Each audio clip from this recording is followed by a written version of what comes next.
Welcome back to the vlog and welcome here to KVing, Papua New Guinea. Way out here on the islands today and we're flying all the way back to Goroka. About a 2.5 hour flight, but because I have a headwind, I'm guessing 2 hours and 40 minutes around there. So anyways, let's go ahead and get started and get on our way up to 18,000 feet where it's a lot cooler.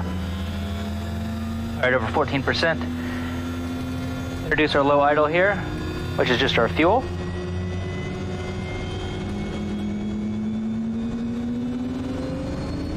And it peaks out at 7:15.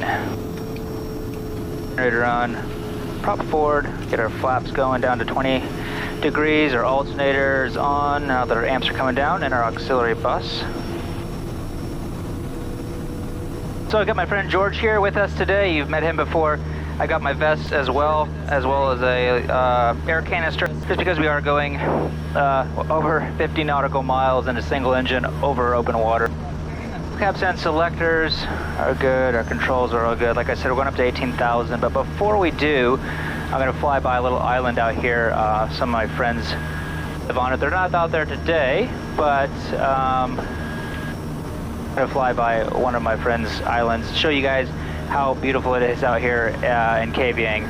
Some of the best diving in the world is up here, so if you're looking for a place to go, this is the place. All right, our takeoff weight today is 5,900, so we'll rotate at 57 and 67 if we had to come back in. All of our switches are where we want it for the time being until we get going on taxi. Our radar is already on standby. Our flaps are set, indicated, and verified at 20. I'm just getting my trim over right now. All stations KVing 127.1, Kodiak November Tango Zulu. We'll be back taxiing on runway 30 for departure Goroka. Moresby at 861 November Tango Zulu taxi. November Tango Zulu wants to go ahead.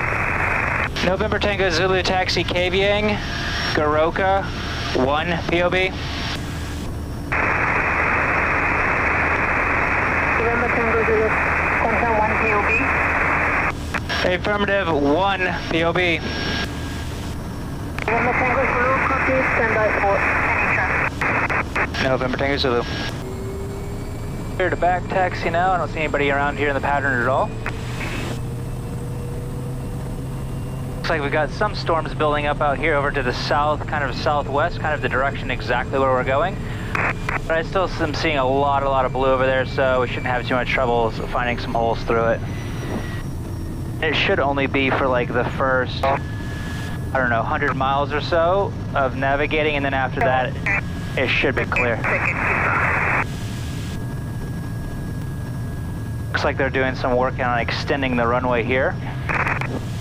So I'm just going to go ahead and take off at the 1,000-foot marker so I'm not blowing all of their cones into their work area. Ignition inlet and lights are all good. Our SAR is done. We're 33 degrees out today Celsius. So 1520, so 1470 for 1520. Ignition condition. Ups 20 fuel and harnesses. Cluster is complete. Rotate at 57.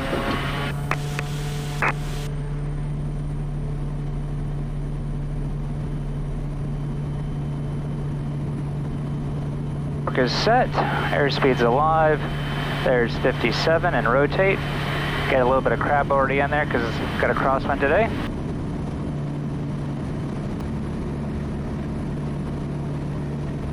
We got my ITT just right at the top of the green now, 740. Because we're at sea level, our torque, you can over torque it really easy, or over temp it too, when you're at sea levels.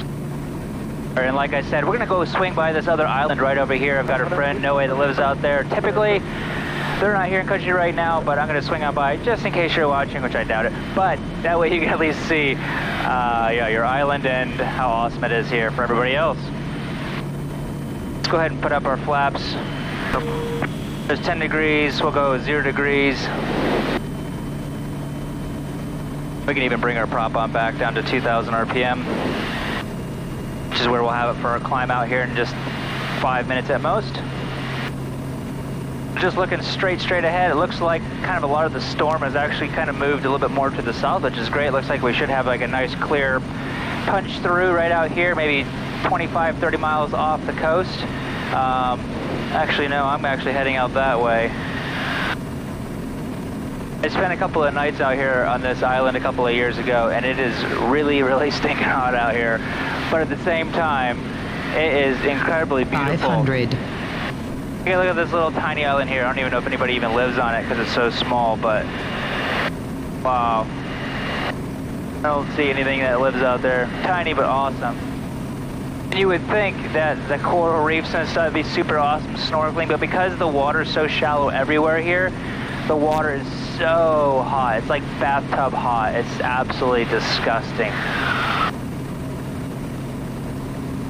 Anyways, yeah, the houses here are really, really cool. Totally picturesque.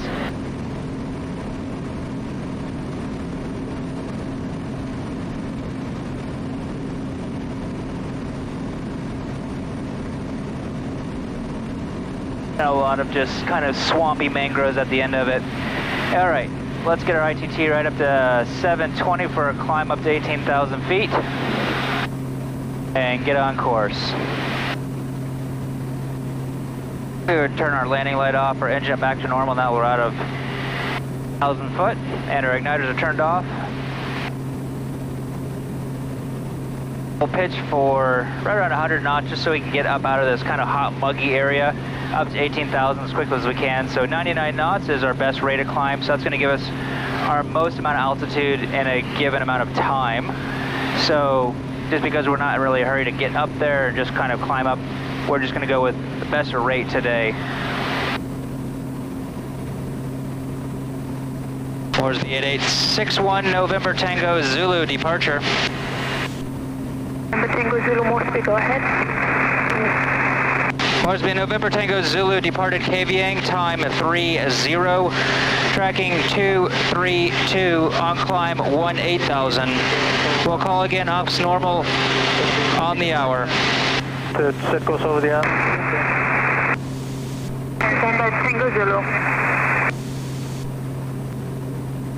So because we're doing such long distances on the way back to Goroka, like I said, it's like a 2 hours and probably 40-minute flight today. I'm just doing reporting points every half hour.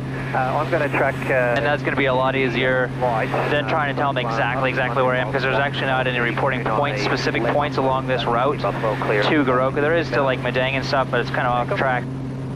So it's easier for me just to say, hey, every half hour, here's where I am, how many miles I have. But even better is we have this V2 track right here, and it's a company that allows us to track our own airplanes at our home base and also use my iPad to be able to text them, let them know if I need something or if I have an emergency, I can hit emergency. So this is actually a heck of a lot better than SAR Watch, is what we have here in PNG, just because they know exactly where I am at all times. Go ahead and throw our autopilot on now. Just bringing up the iPad real quick. Here's Papua New Guinea. It's just above Australia. And yeah, we're way out here in Kavieng, Ireland, Papua New Guinea, and let's see, it is 386 nautical miles to give you a reference. Yeah, if you started over here in LA or so and went out about that same distance, just to give you guys kind of a reference, yeah, it's going to throw you about the Phoenix area, something like that. A 9-hour car drive, probably about 9 hours in a car is probably what it'd take you about that. So in the mail yesterday, I got this. I thought I'd open it up with you guys here. I actually opened it up yesterday because my kids really wanted to see it. They were more interested in it than I was. But this is my YouTube play button. So let me bring this open. This is a huge thank to all you guys for getting me to 100,000 subscribers. Yeah, silver play button. And all my kids were really interested in is, when do you get the gold one? So when I get to 1 million subscribers, then I'll get the gold one. What about the diamond one? Well, that's like 10 million, so it might be a while. Anyways, thank you guys. Huge thank you for bringing me up to 100,000 subscribers. And thanks to YouTube for sending this cool little plaque and stuff. So anyways, yeah, huge thanks to everybody that has subscribed. And even if you haven't subscribed, thanks for watching. I sure do appreciate it. If you're a first-time watcher and you're wondering what the heck this stupid thing is it is oxygen. So this is not a pressurized airplane. So anytime we go over basically 10,000 to 14,000 for more than a half hour, then we have to wear supplemental oxygen. So that's what this is. But we're just coming up to like some weather out here. I think it's around 100 miles away from caving, kind of when I went through this area, and it looks like it's kind of finally starting to form together into some more cells. So I am flying November Tango Zulu today. It does have a radar pod out here on the wing. I'll just go through real quick on how I'm going to set it up. Basically, if it's all the way over here, come down to weather radar. You can hit weather right here. And then I'm just going to verify it's at around 2.5 degrees up. Then I'm just going to come on back here to my navigation, hit my map, hit weather radar, and then it'll actually put it right here on my map page.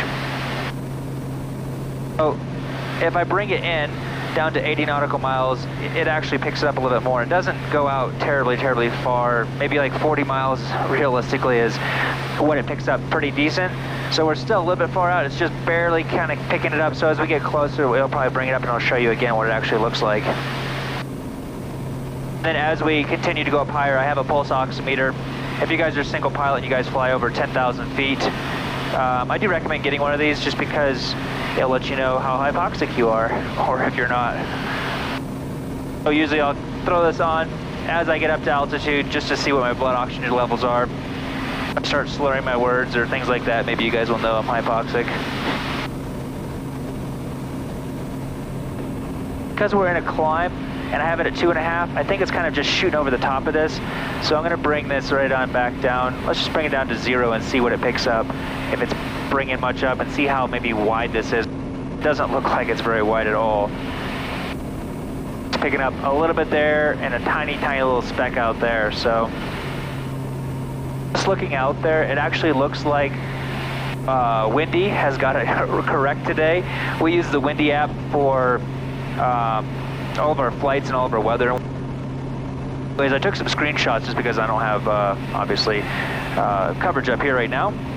But let's see, I have one now. It's 12 o'clock now, and this is the screenshot. I'll just overlay it for you guys. This is the screenshot that it actually was showing, and I'll actually overlay that over top of this one as well.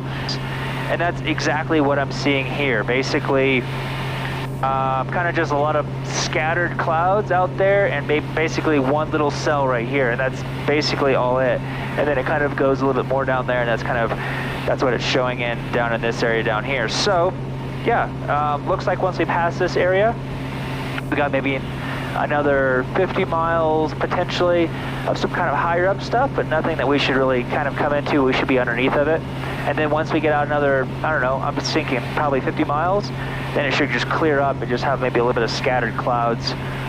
So it looks like it's going to be a really nice flight. Once we've leveled off at 18,000 and our airspeed, indicated airspeed's right up around 118, 119, what we can do is go ahead and reduce our ITT from our 720 that we had in climb back down to 700. Get it usually within about 5, and then just let it sit there and just let it slowly work its way down to 700. That's about it. And then we sit here for another 2 hours and 3 minutes. So I'll pick back up once we get closer into the Goroka Valley and start getting up in that area.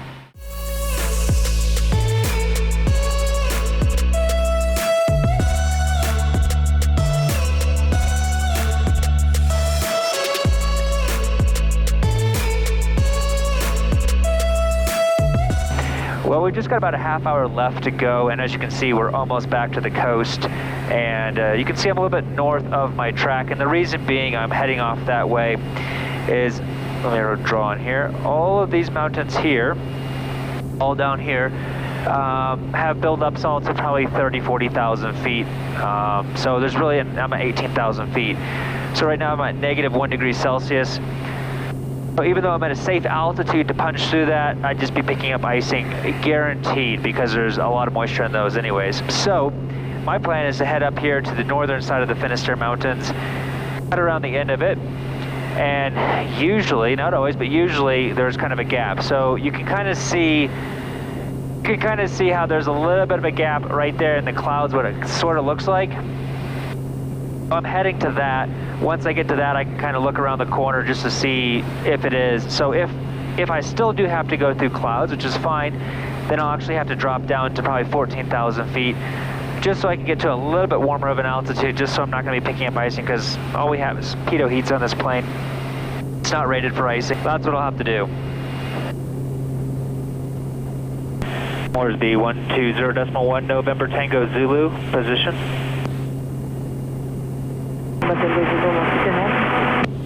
November Tango Zulu maintaining 18,000.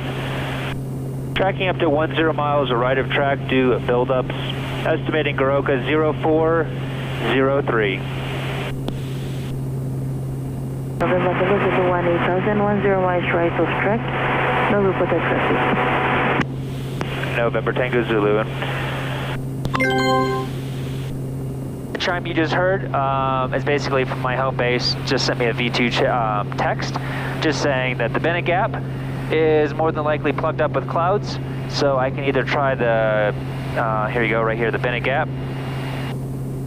It's the normal way that we'd normally come in. So he's saying that that area is usually, or looks like it's plugged up.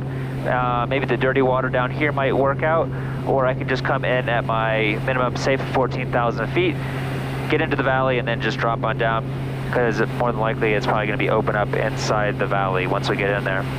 Request estimate ABM Albo. Sorry, say again, place? November Tango Zulu, request estimate ABM Netting. Stand by. Abeam Madang time 41, November Tango Zulu. November Tango Zulu. You guys can see there's quite a big buildup right up here and then a buildup out there, and what that's looking like here on the chart is basically all these mountains here are buildups, and then there's one more kind of big cell right there. So we should be able just to cut right through there, probably take a left right around the corner, and then maybe come down here in the dirty water gap, but we'll just kind of evaluate it, what it looks like on the other side of all this buildup here. It's all probably, I don't know, 30,000 foot or so. I could cut through there, but like I said, there's going to be icing, and it's just going to throw me all around. So it only takes an extra 20 to 30 seconds at most to cut around the end of the mountains.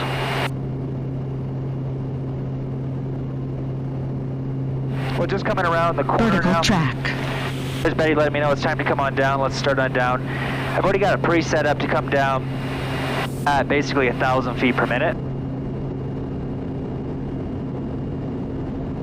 Not quite around that hill right here, but it looks like I'm looking at Mount Hellwig right there. I was saying that the Bennett Gap was all plugged up, but it looks to me like there is some potential rain there. It was picking it up here just a minute ago, but it doesn't really look like it's all that strong right now. So we're just going to go stick our nose right up to it and take a look at it and just see what it looks like before I make the decision to do something else. Start my descent. I'll turn my altitude select all the way down to 5,600, which is where I turn my final, my altitude, because Goroka's 5,100. And if you're a flight simmer, you want to try the same flight, check out my Patreon page. I'll put a lot of these type of flights wherever I go. This is probably a pretty boring flight to do, but I have a lot of bush locations you guys can try out as well. Also, if you guys are in the market for sunglasses, on my website, so you can click up here or down below as well. I really like them just because they are glass lenses. They're scratch resistant. I don't have any scratches on mine yet, and they're non-polarized. So a reason I got non-polarized just because I don't have to mess with this. You can still use polarized with G1000s, but like if you just look at a certain way at an angle or something like that, you can't quite see the middle screen, or you can't see the screen over there, and I wanted to be able to see all of them. So anyways, they're metal frames, and they're designed so that like headsets and stuff can go over top of them a little bit easier. So anyways, check them out if you're interested. Looking at my map here, I've got my little blue arc right there, and it's way past where I actually want to go. So now that I just said that, it finally actually got back to where I wanted it. Still need a little more. We'll go one more click. And looking at the Bennett Gap, it actually looks like I should be able to get through there. It looks like there might be some rain maybe in the area, but it really doesn't look too bad. So we'll continue on. we'll shoot for that, and if we have to, we'll stay at 14,000, and that will allow me to go through any of this through clouds and non-visuals. So really, really beautiful though. I mean, this stuff never gets boring, not even to me. See it every single day, but to be able to fly through like huge buildups and little holes and stuff is just incredible. I love the views of PNG. Never gets old. There's a little bit of rain in the Bennett Gap, but because I'm seeing all of the ridges, that's a clear indication that I should be able to get through it. And the valley, once I get into Goroka Valley, it's going to be open already, I know. And I'm seeing even some really hint of some ridges on the far side of Goroka Valley. So I should be able to just go right on through the Bennett Gap. Now the valley looks really, really nice, all open and clear. That's always encouraging on a long day after 5 hours of flight time. I don't have to go down to Madang. It's all plugged up that way today, that's for sure. So we're 16 miles. Let's pull up Goroka Tower frequency. Goroka Tower, November Tango Zulu. You might not be able to hear me though because of these mountains right here. They go all the way up to 11,000 feet right here. And they usually block the transmission until you get to around 8 or 9 miles. Goroka Tower, November Tango Zulu. It appears that way. So what I'll do is just continue on and then cut in last second and give them a call once I hit about 8 or 9 miles. Better turn Betty off for this, because as we come over top of these ridges here, she'll start yelling at us to pull up and that there's terrain ahead. Let's just start our checklist now for landing. Selectors and brakes are good. Our TAWS is turned off for the time being. We'll be landing with 5,200 pounds, so 62 knots at the slowest. I don't need to come in that slow today. Got our landing lights on, pitot heat's off. Goroka Tower, November Tango Zulu. November Tango Zulu, Goroka Tower. Afternoon, November Tango Zulu, 900 miles to the Bennett Gap, passing 8,000 on descent. Your circuit 02. November Tango Zulu, your transmission braking deadly unreadable. Runway 35 right, wind is light and variable, Q9210013, and temperature 27. This stage we have cloud scattered to broken about 5,000 feet from the ground, and scattered to broken again 10,000. There's plenty of blue skies overhead to see. 500.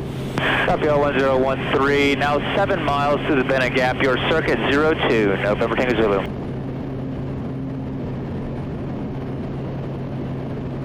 November Tango Zulu, transmission still braking badly, barely readable. Alright, we'll give it a minute then. Let me slow on down. As we're coming through this turbulent area, got 6 knots. November Tango Zulu, empty stage, no traffic within the zone.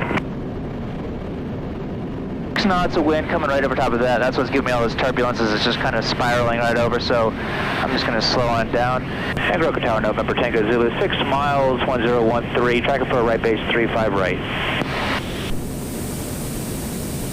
November Tango Zulu, copy, report right base. Reporting in right base, November Tango Zulu.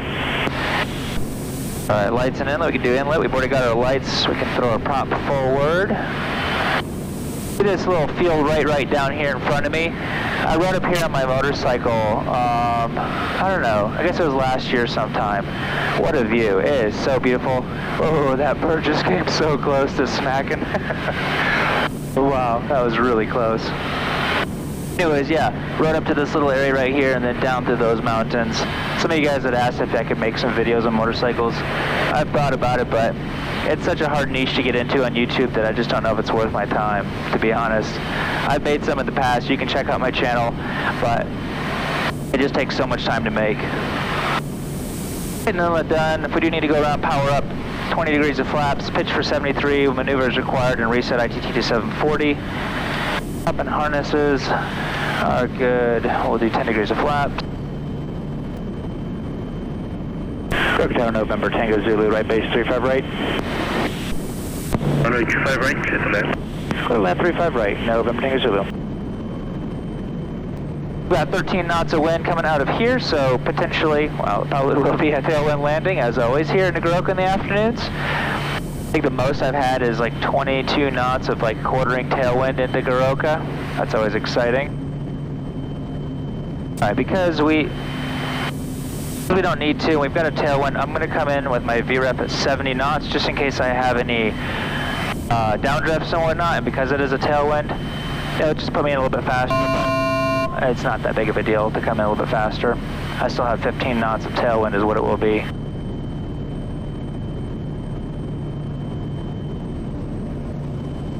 I'm going to go ahead and slow on down to 80 knots here, that way I'm turning final more closer to 70 knots.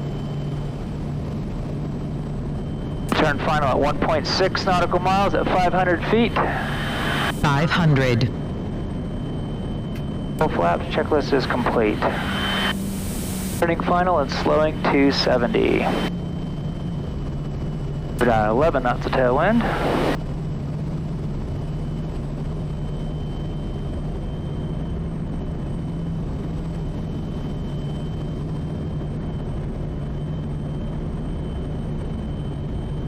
And 10 knots of tailwind now.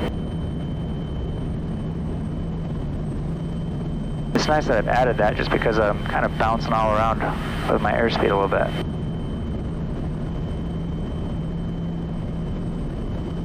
Okay. Continuing.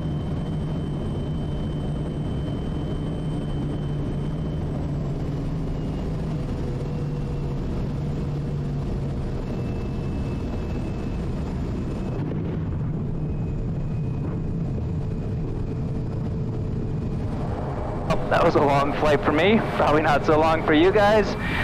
But thank you nonetheless for joining along on that flight. Sure do appreciate it. And like I said, if you want to try some of these flights out, check out my Patreon page below. I'll link this one so you guys can try it out as well.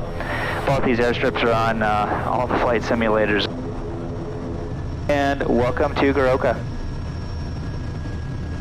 Also, if you had a burning question you've asked me before in the comments and I haven't got to it, Reply Bank has a way that you can ask me a video question and I can send you a video back directly to your email answering your question. So if you do have a question that you'd like to ask me, check out the link below and ask away. Putting down, we'll get our fuel. We landed with 580. Comfort blowers, our landing lights, auxiliary, generator, alt.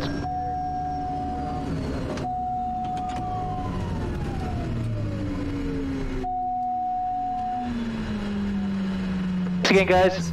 See you guys next time.